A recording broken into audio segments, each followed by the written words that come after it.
आजकल एक ट्रेंड चला है कि डोंट जज a book by its cover.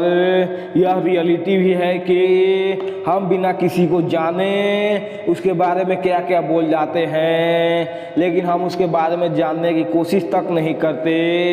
बाद में उसके बारे में जानने के बाद बहुत ज़्यादा गिल्ट महसूस होता है। वो कहावत तो आपने सुना ही होगा कि बाद में पछताए क्या होए जब चिड़िया चुन गई खेत।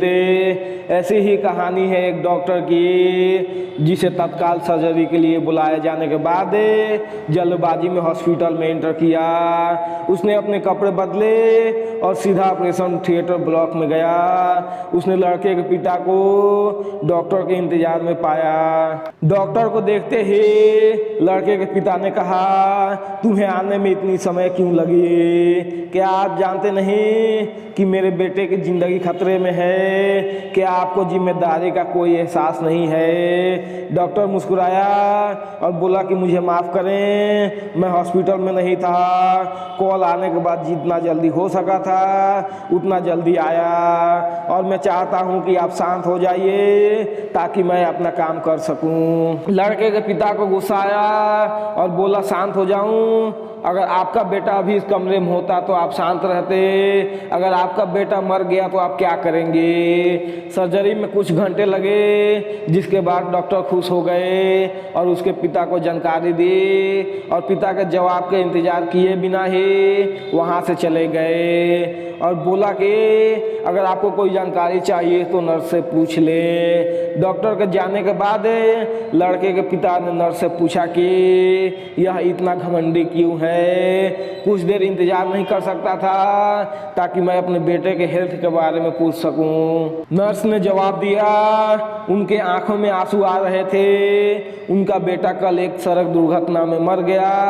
जब उन्हें आपके बेटे के ऑपरेशन के लिए बुलाया गया तब वे अपने बेटे का अंतिम संस्कार कर रहे थे। तब उन्होंने आपके बेटे की जान बचाई।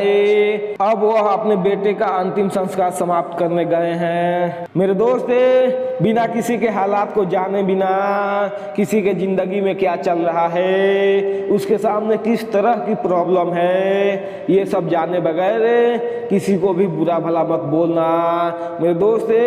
क्योंकि वक्त तो बदल जाता है लेकिन लोगों द्वारा बोला गया शब्द जिंदगी भर याद रहता है, जो सामने वाले इंसान को चुभता ही है और साथ ही आपके दिल में भी इस बात का मलाल रहता है। मेरे भाई, इस कहानी को बताने का मकसद सिर्फ यही है कि जब भी आप किसी के बारे में बोलते हो तो इस बात को ध्यान में रखकर बोलो कि सामने वाले इंसान को हर्ट ना हो। अपने जुबान को काबू में रखकर बात करो, क्योंकि कामयाब होने के लिए सबसे पहले अपने जुबान को काबू करना पड़ता है।